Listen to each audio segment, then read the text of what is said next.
La enseñanza que hoy tenemos es sobre el fundamento de los milagros. Hoy vamos a entender por qué a veces recibimos milagros y otras veces no recibimos milagros. Por qué a veces pedimos cosas al Señor y parece como si el Señor se cerrara a nuestras peticiones y no nos escuchara. Pero vamos a terminar diciendo que el Señor siempre escucha. Lo que pasa es que Él sabe lo que nos conviene y lo que no nos conviene.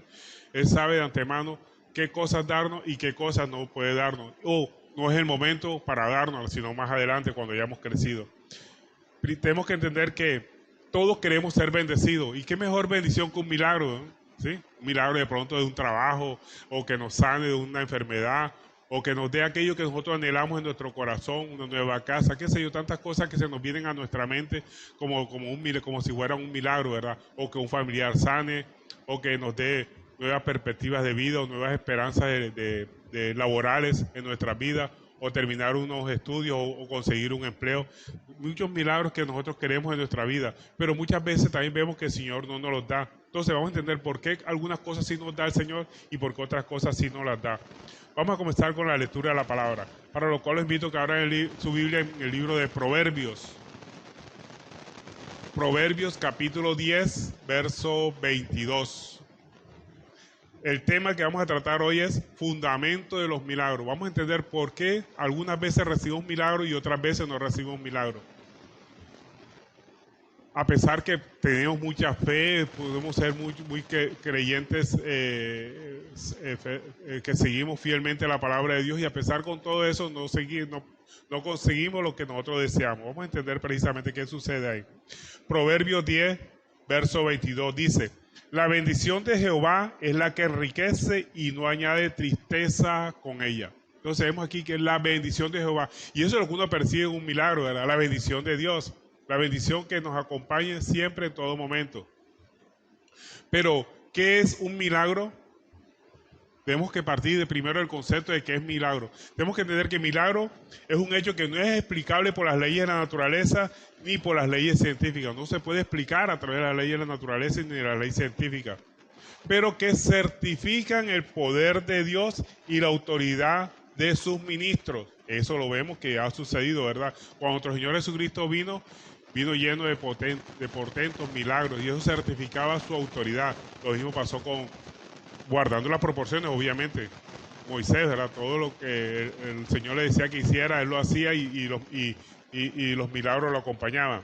En Hebreos 2:4 nos dice: testificando Dios juntamente con ellos, con señales y prodigios y diversos milagros y repartimiento del Espíritu Santo, según su voluntad. Entonces vemos aquí algo importante, una característica importante de los milagros, que es que se hacen según su voluntad, no según nuestra voluntad. Siempre predomina la voluntad de Dios. ¿Por qué? Porque la voluntad de Dios siempre es buena, agradable y perfecta. Muchas veces nosotros pedimos cosas que no nos convienen, pero creemos que es lo mejor para nosotros. Pero el Señor sí sabe qué es lo que es bueno para nosotros, y por eso tenemos siempre que someternos a su voluntad. Me gusta mucho cuando el versículo ese, cuando dice nuestro Señor Jesucristo, que dice: si quieres, quita esta copa de mí, pero que no se haga mi voluntad sino la tuya. Entonces siempre tenemos que estar supeditados a la voluntad de Dios, porque la voluntad de Dios siempre será buena, agradable y perfecta. Perfecta para salir de las circunstancias apremiantes en las que nos encontremos, perfecta para solucionar nuestros problemas, y que es superior a nuestra voluntad, porque los caminos del Señor son superiores a los nuestros. Sus pensamientos son infinitos, nuestros pensamientos son muy cortos, y los de Él no, los de Él son a largo plazo. Pero también los milagros certifican la autoridad de sus ministros. En 2 Corintios capítulo 12, verso 12, dice el apóstol Pablo: con todo, las señales de apóstoles han sido hechas entre vosotros con toda paciencia, por señales, prodigios y milagros. O sea que los milagros que hacía el apóstol Pablo eran para certificar su calidad de apóstol. Pero también vemos que los milagros de Dios los podemos clasificar en dos grupos. Hay un milagros que son físicos y otros milagros que son espirituales. ¿Cuáles son esos milagros físicos? Eran señales para los incrédulos, más exactamente para los judíos y para el faraón. Por lo menos los milagros que hizo Dios a través de Moisés eran para doblegar el orgullo del faraón, las 10 plagas de Egipto, para demostrarle que él era el único Dios poderoso, el cual podía hacer salir a los judíos en el momento que él quisiera. En Éxodo 3:19 dice: mas yo sé que el rey de Egipto, dice Dios, no los dejará ir sino por mano fuerte, pero yo extenderé mi mano y heriré a Egipto con todas mis maravillas que haré en él, y entonces os dejará ir. Entonces vemos aquí cómo los milagros que hizo Dios a través de Moisés eran precisamente para demostrarle a Faraón que él era el único Dios todopoderoso y que a través de sus manos era que iba a salir el pueblo de Egipto, el pueblo de los judíos de Egipto. A pesar que el mismo Dios terminó endureciendo el corazón del Faraón para demostrar su autoridad y su poder. Los milagros que hizo nuestro Señor Jesucristo eran para demostrar que Él era el profeta prometido a los pueblos de judíos, al pueblo judío, ¿verdad? En Deuteronomio 18:22 dice: si el profeta hablare en nombre de Jehová y no se cumpliere lo que dijo, ni aconteciere es palabra que Jehová no ha hablado, con presunción habló el tal profeta, no tengas temor de él. Entonces vemos como nuestro Señor Jesucristo, todo lo que hablaba, todo lo que decía, se cumplía inmediatamente. Cuando maldijo la higuera, inmediatamente la higuera se secó. Cuando las bodas de Canaán convirtió el agua en vino, no solamente convirtió un vaso, como algunos milagreros hacen, ¿verdad? Que convierte un vaso de agua en vino. No, él convirtió 6 tinajas y 6 tinajas grandes de agua, las convirtió en vino. Caminó sobre el agua y no caminó unos pasos, caminó aproximadamente 7 kilómetros sobre el mar de Galilea, o el lago de Galilea, también conocido. Caminó 7 kilómetros aproximadamente. Hizo una pesca milagrosa, o sea, cuando le dijo a los discípulos que lanzaran sus redes en el mar, a pesar que los discípulos habían llegado del mar y eran pescadores profesionales y no habían pescado nada, en un momento dado él dijo: lancen la red, y la red casi se rompía, pero no se rompió por el poder de Dios, pero la cantidad de peces que tenía la red, para los conocedores, era muy normal que la red se rompiera, y sin embargo la red no se rompió a pesar de la cantidad de peces que tenía. Jesús sanó leproso, sanó un hombre que no podía caminar, Jesús calmó la tempestad, hizo un milagro que también fue muy contundente, como fue la resurrección de Lázaro. Pero sin embargo, él obviamente después murió, pero un milagro la resurrección de Lázaro. Entonces vemos aquí cómo Jesús vino acompañado de muchos milagros para demostrar que él era el profeta enviado por Dios, para demostrar el cumplimiento de Deuteronomio 18:22. Todo lo que nuestro Señor Jesucristo decía, hacía, inmediatamente se cumplía. Lo mismo pasó con el apóstol Pablo. Para los milagros que él hizo era para legitimar su calidad de apóstol, y que el evangelio que él predicaba venía de parte de Dios.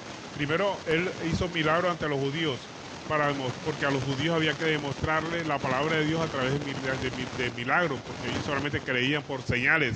Los judíos siempre creían por señales. Romanos 15:19 nos dice: con paciencia, señales y prodigios en el poder del Espíritu de Dios, de manera que desde Jerusalén y hasta los alrededores, hasta lo talírico, y hasta que he llenado el evangelio, y todo lo he llenado con el evangelio de Cristo. Entonces el apóstol Pablo vino, hizo milagros delante de los judíos para demostrar la veracidad de lo que él enseñaba. Y ante los gentiles, pues él predicaba era que el sacrificio de Cristo, porque eso es lo que nosotros tenemos que buscar siempre, que ese sacrificio de Cristo sea el que nos redarguya y de lo que nos legitima que estamos en el verdadero evangelio. Nosotros no necesitamos ver para creer, sino que creemos para ver esos milagros que Dios hace en todo momento. Dios sigue haciendo milagros. Jesucristo es el mismo ayer, hoy y por los siglos. Los milagros que se hizo en la antigüedad, aún los sigue haciendo, porque Dios no ha perdido su poder y su autoridad sobre la naturaleza, sobre las personas, sobre las enfermedades, sobre todas las circunstancias. Él sigue haciendo maravillas. Pero para creer en el evangelio no necesitamos ver señales, solamente necesitamos creer, porque el evangelio es por fe en lo que hizo Cristo en la cruz del Calvario. Pero hay milagros que son milagros espirituales. ¿Cuáles son esos milagros espirituales? Podríamos decir que el milagro más grande que Jesús puede hacer en nuestra vida no son los milagros materiales. El milagro más grande que Jesucristo puede hacer en nuestra vida es el milagro espiritual, el tener una nueva vida en Cristo Jesús. El milagro más grande que hizo Jesucristo para darnos esa vida en abundante fue a través de su muerte y su resurrección. Las dos cosas complementadas, porque la muerte no puede estar separada de su resurrección, porque de nada hubiera servido que Jesucristo muriera y no resucitara. Es su muerte y su resurrección. En 1 Corintios 15:3 y 15:4, miremos lo que nos dice. 1 Corintios capítulo 15, verso 3 y 4 nos dice, porque primeramente os he enseñado lo que asimismo recibí, que Cristo murió por nuestros pecados conforme a la Escritura, y que fue sepultado. O sea, no solamente el milagro grande de nuestro Señor Jesucristo fue la muerte de él, sino su resurrección, y que fue sepultado y que resucitó al tercer día conforme a las Escrituras. O sea, a través de ese milagro grande de su muerte y su resurrección, somos justificados de nuestra vana manera de vivir, somos justificados por nuestros pecados. Y esa muerte y resurrección de nuestro Señor Jesucristo nos garantiza una vida nueva en Cristo Jesús. Y esa vida nueva busca la unidad entre cristianos. Y no solamente la unidad entre cristianos, sino entre todas las personas, que no andemos enemistados. La verdadera demostración de que somos cristianos es que debemos buscar la unidad, no la disparidad, sino la unidad. Pero esa unidad solamente la podemos conseguir a través de la renovación de nuestra mente a través de la palabra de Dios. Renovaos vuestro entendimiento, así nos dice Efesios 4:22. Dice, en cuanto a la pasada manera de vivir, despojado del viejo hombre que está viciado conforme a los deseos engañosos, y renovaos en el espíritu de vuestra mente. O sea, para vivir el verdadero milagro espiritual que nosotros vamos a recibir en nuestra vida, tenemos que renovar nuestra mente con base a la enseñanza de nuestro Señor Jesucristo, a través de la palabra, a través del Evangelio de Jesucristo. Tenemos que renovar de nuestra mente y morir a nuestros deseos egoístas. A través de la renovación de nuestro entendimiento, tenemos que crucificar nuestros deseos, crucificar el viejo hombre que siempre estará vivo a través de nuestros deseos egoístas. Tenemos que crucificarlo todos los días. Esa es una batalla diaria. No crean que porque algún día aceptó usted a Cristo y ya usted se convirtió en cristiano evangélico, ya la lucha terminó. No. La lucha espiritual es todos los días. Estamos luchando contra ese viejo hombre. Siempre estará vivo, tenemos que someterlo. Por eso dice en Romanos 6:4 el apóstol Pablo, dice, porque somos sepultados juntamente con él para muerte por el bautismo, a fin de que como Cristo resucitó de los muertos por la gloria del Padre, así también nosotros andemos en vida nueva. ¿Y cuál es la vida nueva? En que ya no andemos como andábamos antes. Porque si nosotros renovamos nuestro entendimiento con base en la Escritura, con base en la palabra de Dios, es para que cambiemos nuestra manera de actuar. Porque de nada sirve nosotros leer la palabra de Dios y no ponerla por práctica. En otras palabras, es poner en práctica lo que dice la palabra de Dios. Es lo que nos garantiza el tener nueva vida. Y esa nueva vida, ¿dónde se refleja? En la tolerancia. En tolerancia con los demás hermanos que tengan un concepto diferente al cristianismo o al cristianismo que nosotros profesamos. Y tolerancia con aquellas personas que no son cristianas y que nos atacan por ser cristianos. Tenemos que ser tolerantes. ¿Y cómo hacemos para ser tolerantes? Recordar lo mucho que Dios nos perdonó para que podamos nosotros también perdonar a Dios, perdonar a quien nos ofende. Porque así como Cristo nos perdonó nuestras ofensas, nosotros también tenemos que perdonar a los que nos ofenden. Y eso incluye a los no cristianos.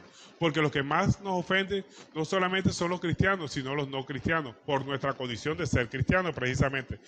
Miremos lo que nos dice al respecto Colosenses capítulo 3, verso 13. Y aquí está la esencia del nuevo vivir cristiano. Esta es la esencia. Aquí podríamos decir que es la materialización de lo que Cristo ha hecho en nosotros, del nuevo milagro en nuestra vida. Colosenses capítulo 3, verso 13.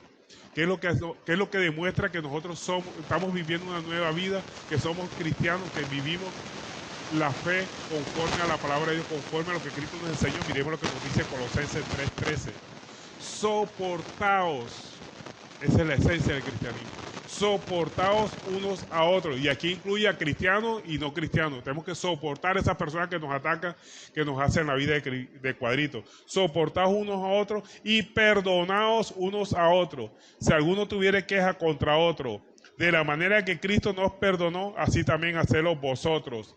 Y sobre todas estas cosas, vestidos de amor, que es el vínculo perfecto. O sea, que nosotros como cristianos demostramos nuestra calidad de cristianos con base al gran milagro que ha hecho Cristo en nosotros a través de la renovación de nuestro entendimiento por el sacrificio de Cristo en la cruz del Calvario. A través de su muerte y resurrección en la cruz del Calvario, nosotros tenemos que buscar el vínculo perfecto que nos une no solamente con Dios, sino con todas las personas. Tenemos que soportar y perdonar a todas las personas que nos ofenden, que nos atacan o que nos hacen la vida de cuadrito. Tenemos que perdonar unos a otros. Si alguno tuviera alguna queja contra el otro, recordar lo que Cristo nos ha perdonado a nosotros, así también nosotros tenemos que perdonar. Entonces, la palabra clave que demuestra que nosotros estamos viviendo una nueva vida se denomina tolerancia.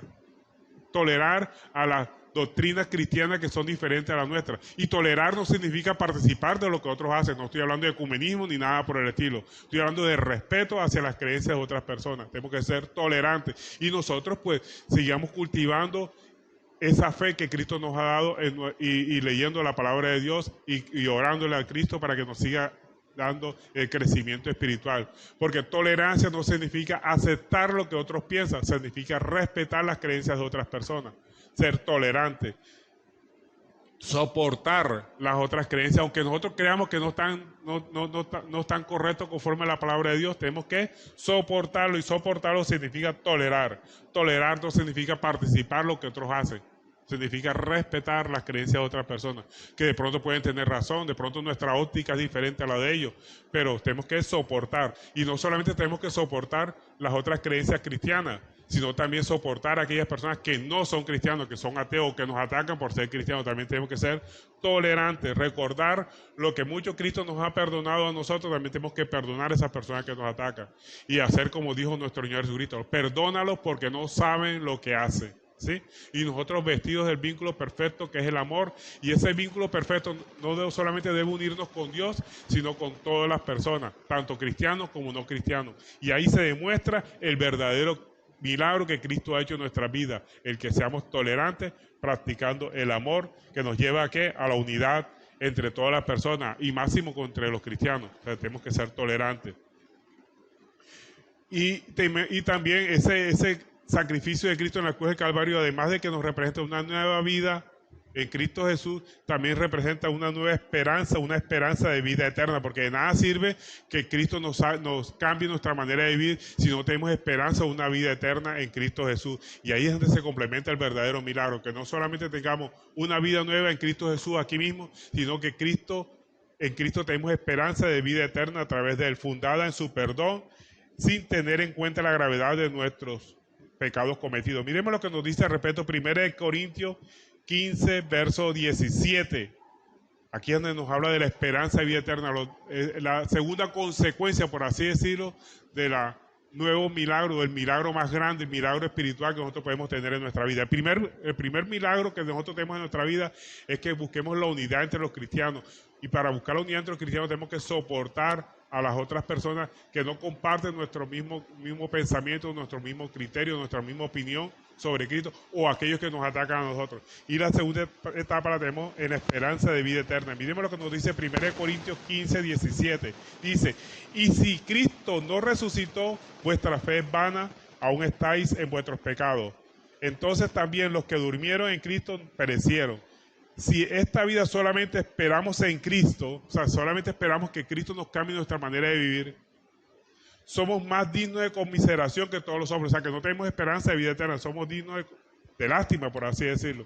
Y el verso 20 nos dice: pero ahora Cristo ha resucitado de los muertos, primicia de los que durmieron es hecho. Entonces vemos aquí como dos consecuencias grandes que tenemos el verdadero milagro espiritual, que es la vida nueva a través de la renovación de nuestra mente, y segundo, la esperanza de vida eterna en Cristo Jesús. Esos son el milagro más grande que nosotros podemos recibir de parte de Cristo, porque hay milagros y Cristo sigue haciendo los milagros, y los milagros físicos no necesitan ni siquiera la intervención de una persona, ni que oremos por las otras personas, pues por si es necesario orar unos por los otros. Dios nos lo mandó, que nosotros oremos los unos por otros. Así demostramos nuestro amor, no solamente hacia Dios, sino hacia nuestro congénero. Tenemos que orar los unos por los otros. Pero para que se den los milagros no se requiere eso, pero sí es necesario hacerlo, orar unos por otros. Eso demuestra nuestro amor. O sea, que el verdadero milagro no es ver materializados nuestros deseos, sino la vida eterna en Cristo Jesús y el tener una nueva vida aquí mismo en la tierra. Porque el ver materializados nuestros deseos nos puede llevar a la codicia, a la concupiscencia, porque eso sería gastarlo en nuestros deleites. Cuando las personas quieren que se cumplan sus propios deseos, no tenemos que gastarnos o pedir cosas que son con base en nuestros deseos, nuestra propia concupiscencia, porque nos puede llevar a la perdición el pedir conforme a nuestros deseos. Tenemos que pedir siempre conforme a la voluntad de Dios, y Dios nos lo dijo, ¿verdad? Que todo lo que pidamos conforme a su voluntad, Él nos oye, Él nos escucha. Lo que sea conforme a su voluntad, no conforme a nuestra voluntad, sino conforme a la suya. Claro, nosotros podemos pedir lo que querramos, pero eso no garantiza de lo que podamos obtener. Pero si nosotros pedimos algo conforme a su voluntad, podemos estar seguros que lo vamos a recibir. Cuando nosotros pedimos conforme a nuestra propia voluntad, nos puede llevar a la perdición. Así nos lo dice el Salmo 106, verso 14. Pues lo que le pasó allá al pueblo judío cuando estaba en el desierto, que empezaron a pedir sobre que Dios les diera codornices por alimentarlo, porque estaban hastiados del maná, estaban hastiados de las bendiciones que Dios les da. Muchas personas que tienen una bendición del Señor, pero quieren más, quieren más. No, está bueno que pidamos más cosas, ¿verdad? Y que seamos perseverantes en las cosas que no solamente espirituales, sino en las cosas materiales.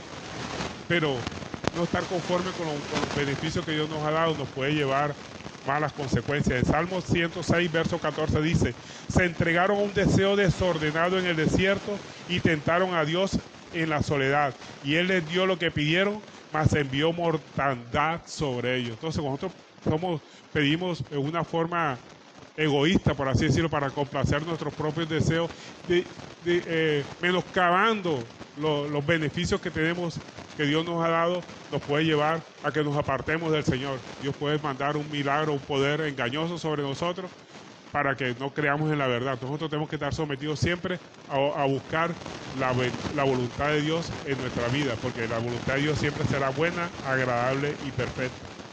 Y en la actualidad Dios nos niega aquellos deseos que nosotros están conformes a nuestra voluntad, pero para preservar nuestra vida, porque Él sabe que hay cosas que no nos convienen a nosotros, como le pasó a los judíos que pidieron codornices en el desierto. No les convenía que pidieran eso porque ellos tenían el maná diario, tuvieron maná 40 años, era para que se conformaran con ese maná, porque era el mayor milagro que podían tener, el mayor milagro físico que podían tener en su vida, el tener alimentación. Sus vestidos no se gastaban, sus sandalias no se desgastaban, sus pies no se hinchaban caminando 40 años por el desierto, y sin embargo ellos querían codornices, querían más cosas de las que Dios les estaba dando. Nosotros vivimos un paraíso, Dios nos está dando muchas cosas, pero a veces somos, ¿cómo sería la palabra?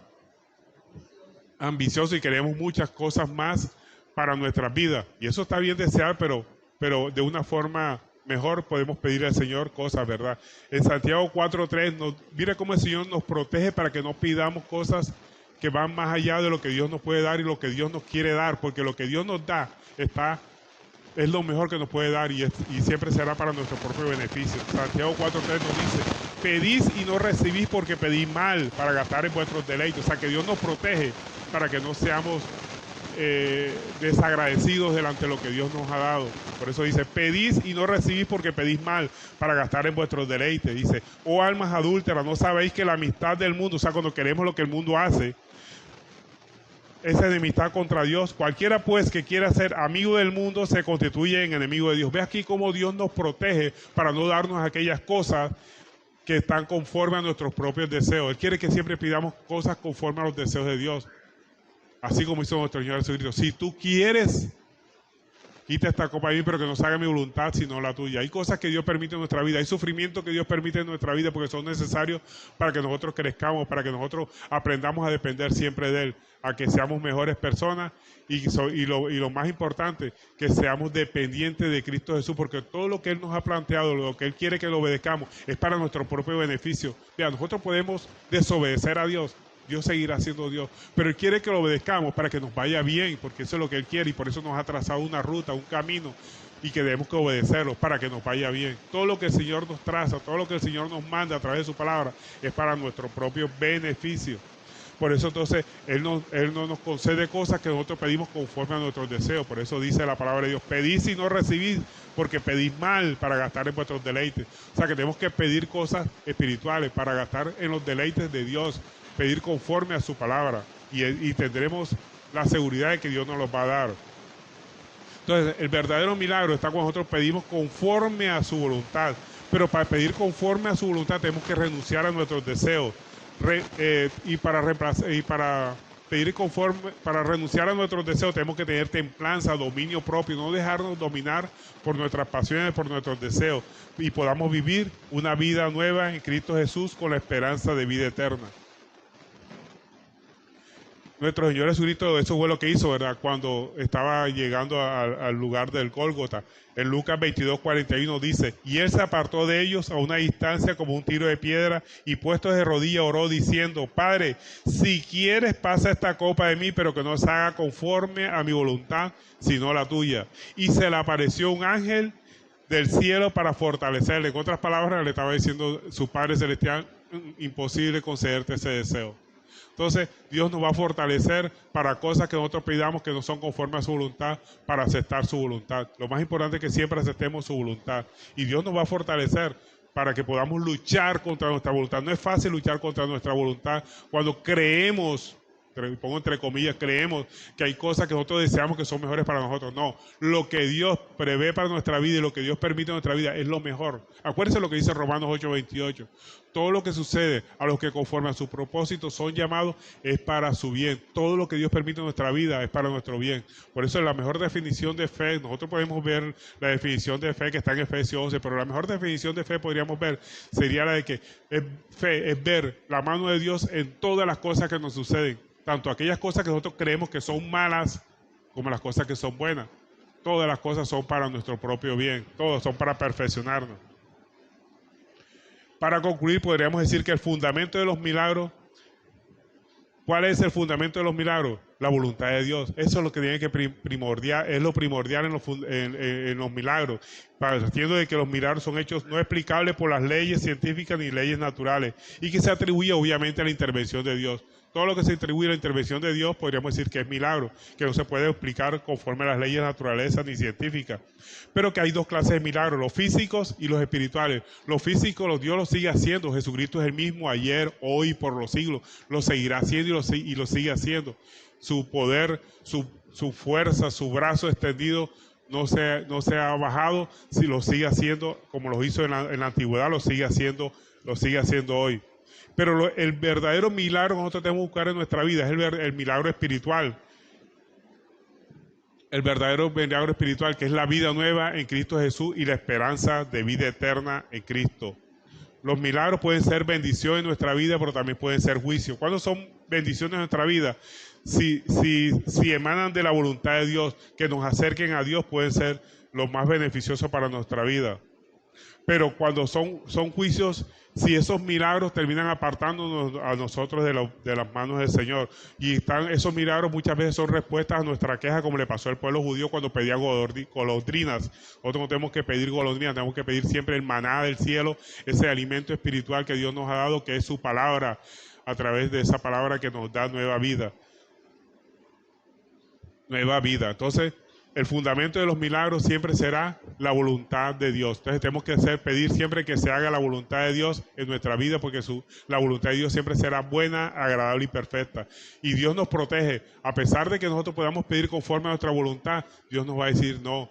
Por eso es que Santiago 4:7 nos decía, pedís y no recibís porque pedís mal, para gastar en vuestros deleites. Entonces tenemos que pedir bien. ¿Y qué es pedir bien? Pedir conforme a su voluntad. Pero para conocer su voluntad tenemos que estudiar su palabra. Entonces por eso siempre termino invitándolos a que lean la palabra de Dios por lo menos media hora al día. Siempre léalo, por lo menos, mínimo media hora al día. Lean la palabra, aliméntense. Así como se alimenta todos los días físicamente, alimentemos leyendo su palabra. Que su palabra sea nuestra guía para hacer nuestras oraciones, nuestras peticiones ante Dios, y verá que todas las peticiones que usted pida que estén conforme a la voluntad de Dios se van a conceder en su vida, y usted va a ver el milagro más grande en su vida, que es la vida nueva en Cristo Jesús, Señor nuestro. ¿Bien? Bueno, y esta ha sido la enseñanza en el día de hoy. Espero que la atesoren en su corazón y lo más importante, que la pongan por obra. Damos gracias a Dios por esta enseñanza y a ustedes por habernos escuchado.